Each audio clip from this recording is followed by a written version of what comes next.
นะคะพิมไม่แน่ใจว่าจะมีสัญญาณมากน้อยขนาดไหนนะคะชมกันนะคะนี่บรรยากาศในเรือก็จะมีอาหารเครื่องดื่มอะไรให้ด้วยนะคะวันนี้เขาไม่ได้อนุญาตให้ขึ้นข้างบนนะคะเอ่ย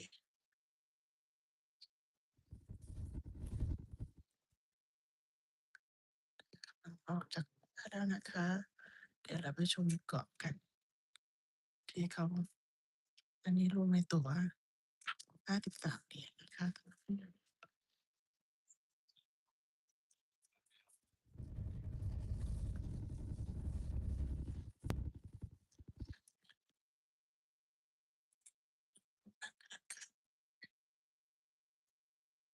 ไปด้านหลัง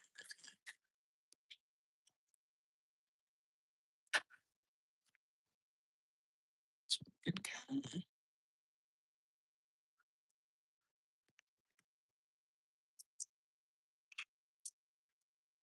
Welcome aboard the Morona for your harbour cruise. Just a brief safety announcement. Now, please be aware that there are life jackets in remote compartments at the front of the vessel as well as upstairs. And in the event of an emergency, please take direction from the crew. Thank you. Now, this settlement of Port Arthur, of course, was a notorious prison, officially a secondary punishment station, a place where they incarcerated what was considered to be the most incorrigible or incurable criminals within this colony of Van Diemen's Land. Now, the general scheme of this place, of course, was that men would be put to hard labour gathering raw materials, and other men would be put to task making things from those raw materials. Port Arthur always had an industrial side. Now, the most plentiful and most valuable raw material here was timber, various species of eucalypts, which were described as being 150 feet to the first branch.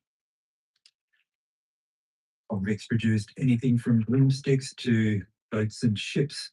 And this clearing we're coming alongside on your left-hand side, there's a dockyard where they produced around 200 vessels altogether. The majority of these were longboats or whale boats.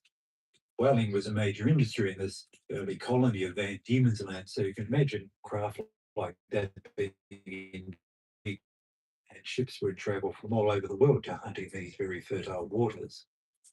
A longboat is a very similar craft, but they were used to transport goods and personnel around the bays and inlets of this early colony, and travel across country was often quite difficult, if not totally impossible. But they built larger ships as well. The largest ship built at Port Arthur was 286 tons. She was also the largest ship built in the colony at that point in time. What you can see sitting in one of the old slipways is an artist's sculptural representation of one of those craft under construction. Now, the operation at the dockyard was fairly independent of the rest of Port Arthur. They had their own blacksmith shops where they could make their own metal fittings and fastenings. They had their own saw pits. They used to use steamers. Steamers allowed the timbers to be heated up, makes them more pliable so they could be bent to the appropriate shapes. Up the back of that complex was a big shed where they used to cut and sew the canvas sails, as well as make up the rigging.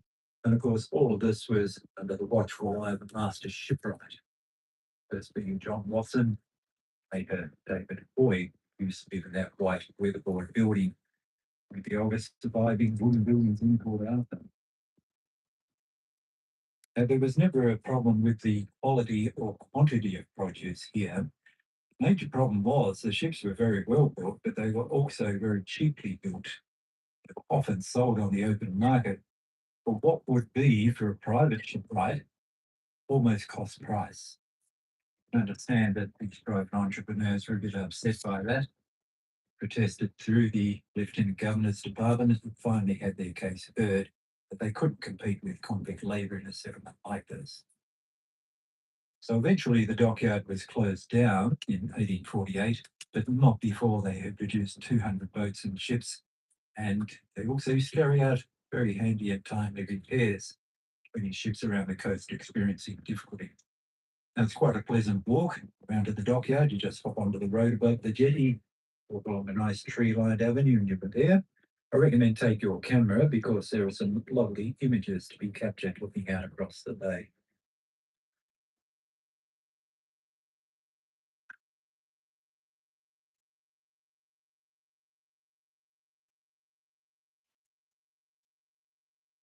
The settlement you can see in front is called Carnarvon.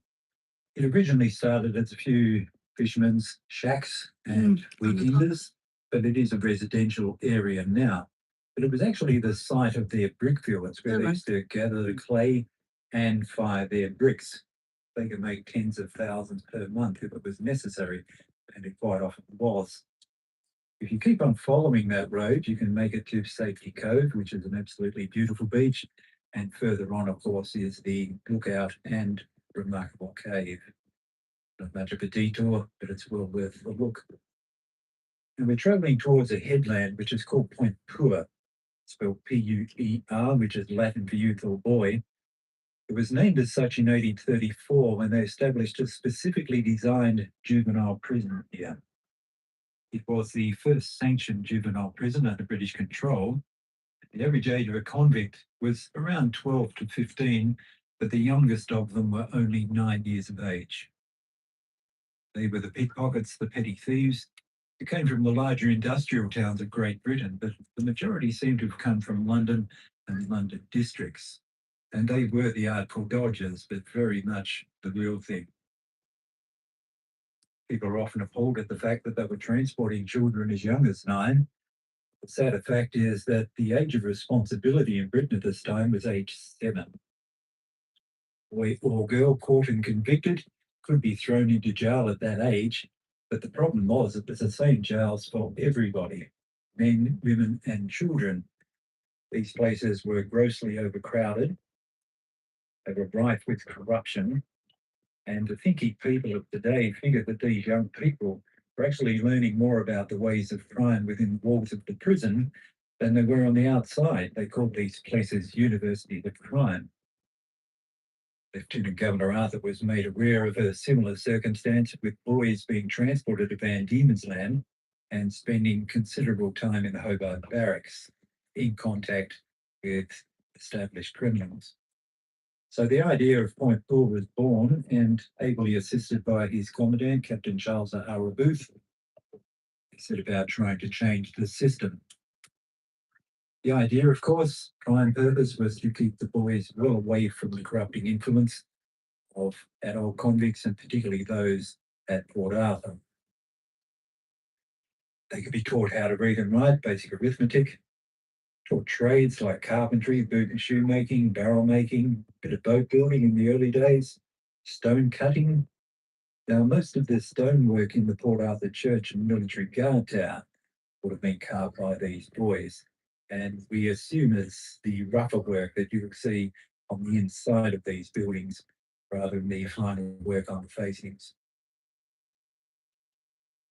Of course, they received religious instruction as well. This was moral reformation.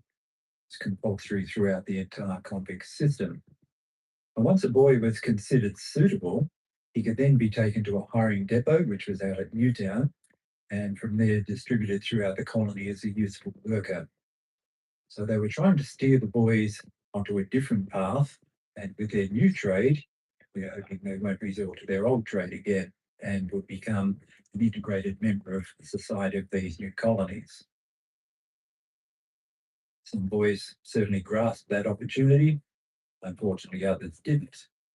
For them, it was hard labour, solitary confinement, deprivation of rations, and corporal punishment. Punishment was part of Point Poor, but thankfully never to the degree that it was applied back at the main settlement of Port Arthur. As we go past this little beach, you can see a stone wall. That's where the saw pits were. And up through the bush, you can see a few foundations and footings. This is all that remains of what was quite a large establishment. Most of the buildings had stone or brick foundations, but the upper parts were made out of timber. And when they abandoned this site in the 1840s, they actually dismantled the buildings and recycled the raw materials. Problems with Point Poor was about resources and the fact that it was such a cold, windswept place. All resources had to be taken over there, and this includes water even, all the materials for their trades, rations, etc. So this almost guaranteed contact between the boys and convicts who were performing that task, and the thriving black market would grow because of that, tobacco being the main currency, of course. But it's a very important historic site, the first sanctioned juvenile prison under British control.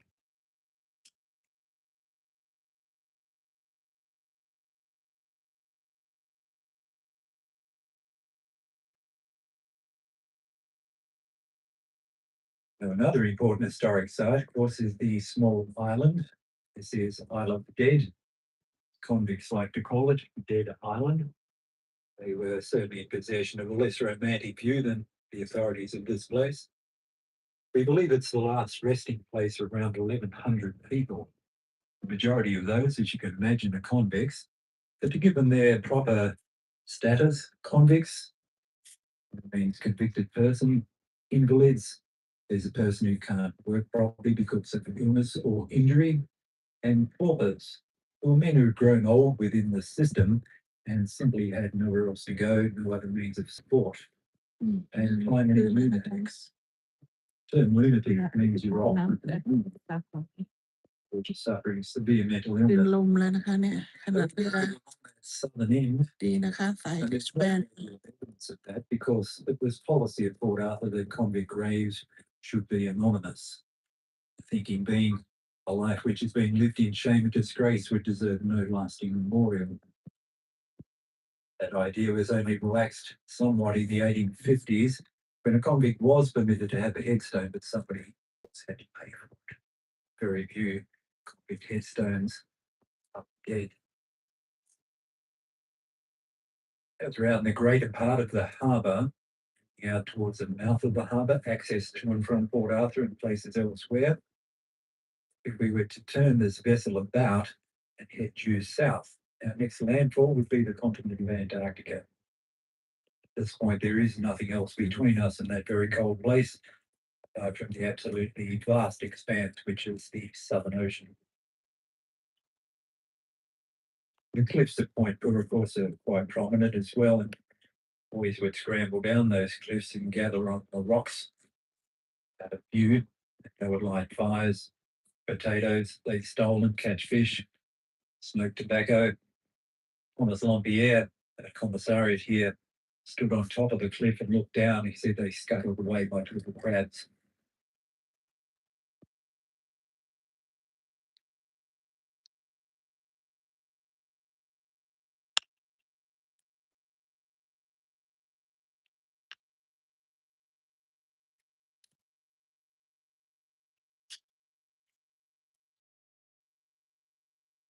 If you look towards Isle of the Dead once more and put an imaginary line down the centre of that, the left-hand side is the southern end, convicts, etc. But the right-hand side of the island, the higher ground, was reserved for burial of free people. These were members of the military, civilian establishment, and members of their families. About 180 men, women, and children, and given their status, to burial in a lot of cases some quite beautifully carved headstones as well. You'll be able to catch a glimpse of some of those as we go past. So two distinctly different cemeteries within the one island, high ground for the free, below ground for the bond. Small Island was selected and named by the Wesleyan minister, the Reverend John Allen Manton, in 1833, who described it as a secure and undisturbed resting place where those departed prisoners may lie together and await the morning of resurrection.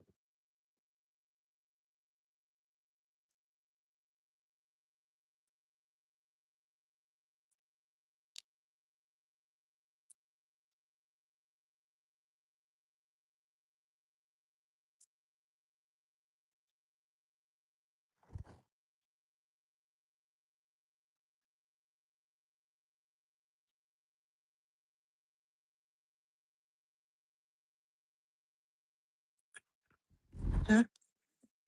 And I didn't pack over there. Yeah, yeah. I think they walked there.